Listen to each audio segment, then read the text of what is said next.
नमस्कार, मैं डॉक्टर दीपक आसियाना health care से। हमने एक प्रोग्राम चलाया है आज से, जिसका नाम रखा है हमने आ अब लौट चले नेचुरोपैथी की ओर। इस प्रोग्राम में हम लोग बताएंगे कि क्रॉनिक प्रॉब्लम से कैसे लड़ सकते हैं, कैसे छुटकारा मिलेगा हमें नेचुरोपैथी को यूज़ करके अपनाकर।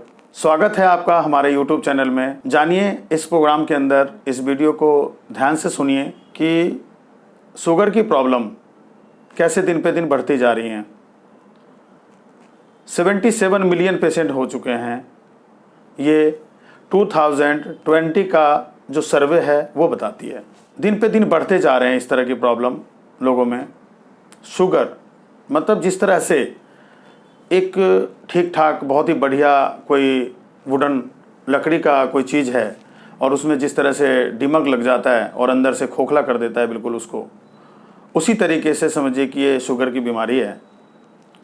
लेकिन अगर कुछ चीज़ों को हम अगर समझ लें, ध्यान से उसको सुन लें, तो शायद आपकी जो प्रॉब्लम है ये हमेशा के लिए ठीक हो सकती है और शुगर आपका हमेशा के लिए बैलेंस रहेगा। जानिए इस प्रोग्राम में कि हम शुगर से किस तरह से निजात पा सकते हैं। हमारे लीवर के सामने लेफ्ट हैंड बीच में बिल्कुल पैनक्रियाज नाम का एक ऑर्गन है, जिसके अंदर बीटा सेल, और बीटा सेल से इंसुलिन जनरेट होता है जो कि हमारे ग्लूकोज लेवल को बैलेंस रखता है। अब अगर किसी व्यक्ति को इस ऑर्गन के अंदर ही अगर कोई फ्री रेडिकल्स स्टोर हो गया है पैनक्रियाज के अंदर, तो क्या होता है कि बीटा सेल जो है बनना बंद हो जाता है और उसके कारण इंसुलिन जो जनरेट होती है पैनक्रियाज से, जब इंसुलिन जाना बंद हो जाएगा तो क्या होगा, ग्लूकोज का लेवल तो अपने आप बढ़ेगा। तो उसके बढ़ने से आपका जो शुगर लेवल है वो ब्लड में ज़्यादा आने लग जाता है और आप कहते हो कि भाई मुझे तो डायबिटीज़ हो गया है। अचानक से कभी भी कोई भी मेडिसिन आप जो है तुरंत ही चालू कर देते हैं खाना। तो अगर कुछ नेचुरल चीज़ों को हम अपनी लाइफ में ऐड कर दें तो आपको शायद इन मेडिसिन से आपको काफ़ी जो है बचाव हो जाएगा और एलोपैथिक के जो साइड इफ़ेक्ट्स हैं उससे बच सकते हैं आप। जब कोई भी पेशेंट नॉर्मल लाइफ में जो पहले खा रहा होता है, शुगर होने के बाद भी वही खा रहा होता है, जो मतलब जो है कोई फ़र्क नहीं पड़ता उसे कि हमें शुगर है और हमें क्या चीज़ खाना चाहिए और क्या चीज़ नहीं खाना चाहिए, पता ही नहीं होता उसे। तो जानिए इस प्रोग्राम के अंदर कि क्या खाना चाहिए और क्या नहीं खाना चाहिए। सबसे बड़ी प्रॉब्लम्स ये है कि रोटी, सबसे ज़्यादा ग्लूकोज तो उसी में होता है। आप रोटी खा रहे हैं, फाइबर की मात्रा ज़्यादा लेना है तो आजकल तो क्या है कि जो आटा आ रहा है मार्केट में पैकेट वाला, उसके अंदर उसे इतना तेज़ी से पीसा जाता है उस गेहूं को कि उसके ऊपर का जो फाइबर है वो तो बिल्कुल ही जल के समाप्त हो जाता है, क्योंकि डिमांड इतना ज़्यादा है आटे की। तो वो जो फैक्ट्री वाले हैं उसको बहुत तेज़ी से पीसते हैं और आटे का जो टेम्परेचर है वो काफ़ी हीट होता है। उसके कारण जो उसके न्यूट्रिशंस हैं गेहूं के अंदर का, वो तो सारा ही ख़त्म हो जाता है।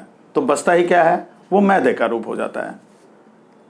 तो जब बहुत गहराई से समझने की चीज़ ये है कि जो गेहूं के ऊपर जो व्हीट है उसके ऊपर की जो परत है, लेयर है, जब वही सारा जल जाता है तो जब हम जो खा रहे हैं वो तो मैदा है।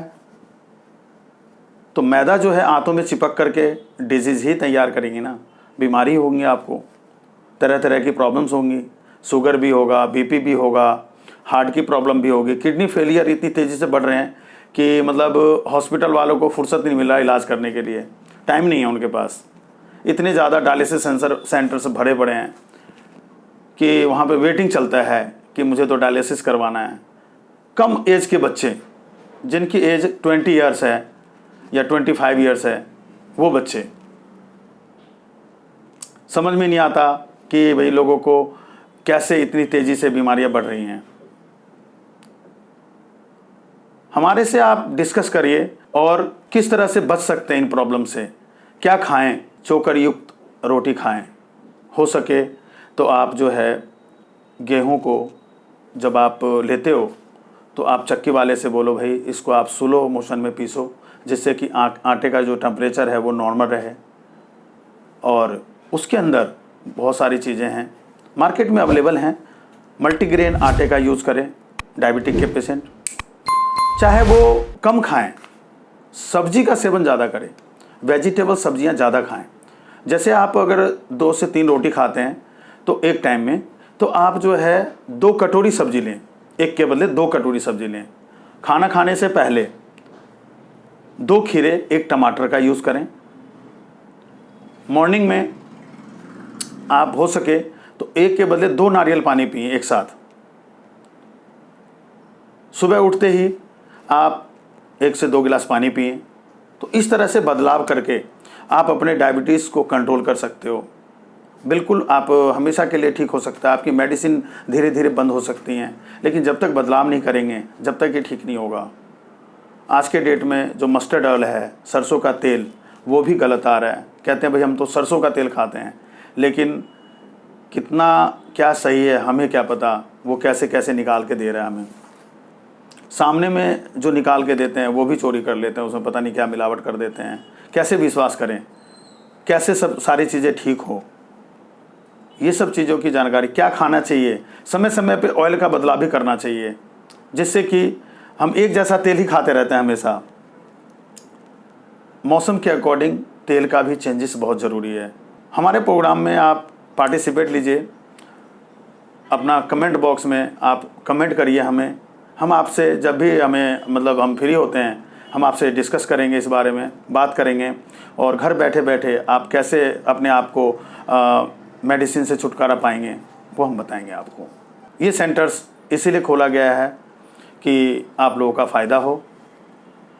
हमारा जो सेंटर है ये रोहिणी में है, आसियाना हेल्थ केयर के नाम से है। आसियाना हेल्थ केयर, हाउस नंबर है 58, पॉकेट 10, रोहिणी सेक्टर 20, दिल्ली 86। हमारे फ़ोन नंबर से दिए हुए हैं, इस पर कॉल करके किसी तरह की भी कोई बात हो आप हमें बताइए। कोई भी प्रॉब्लम्स हो, क्रोनिक प्रॉब्लम्स हो, चाहे कुछ भी हो, नेचुरोपैथी हर तरह से हेल्प करता है। कोई भी मेडिसिन खा रहे हैं लेकिन उसका फ़ायदा नहीं हो रहा, जितना फ़ायदा होना चाहिए हो नहीं रहा, हम उसमें क्या ऐसे ऐड कर दें नेचुरल चीज़ें जिससे कि वो मेडिसिन का काम जो है बहुत अच्छी तरीके से होने लग जाए। कोई भी क्रोनिक प्रॉब्लम्स हो, चाहे कैंसर हो, टीबी हो, चाहे वो आपके क्या कहते हैं कि माइग्रेन हो, सर्वाइकल हो, अर्थराइटिस हो, गलतियां कुछ हो रही हैं, उसके कारण जो मेडिसिन है वो फ़ायदा प्रॉपर तरीके से नहीं करती हैं। डॉक्टर का कहना है कि भाई हम तो मेडिसिन बहुत अच्छी दे रहे हैं लेकिन आपको फ़ायदा क्यों नहीं हो रहा, मुझे नहीं पता। जानिए हमसे आज कि क्यों मेडिसिन काम नहीं करती है, क्या चीज़ें ऐसी ऐड करें जिससे मेडिसिन अच्छी तरीके से काम करेगा। धन्यवाद।